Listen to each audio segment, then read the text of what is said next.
Radha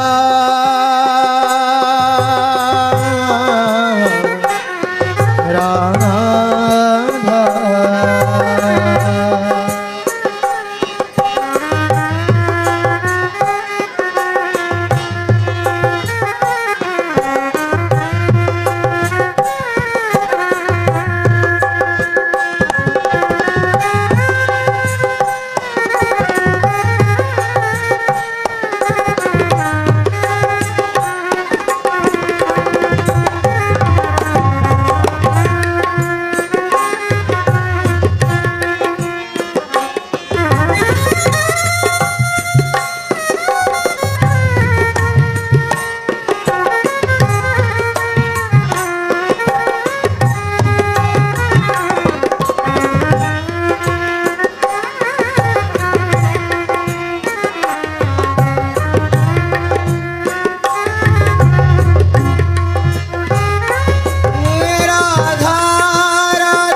Radha Radha Radha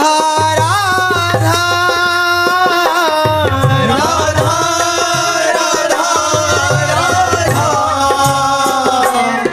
Radha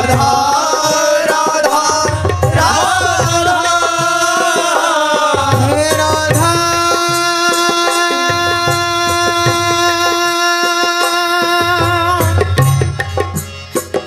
Shri Radha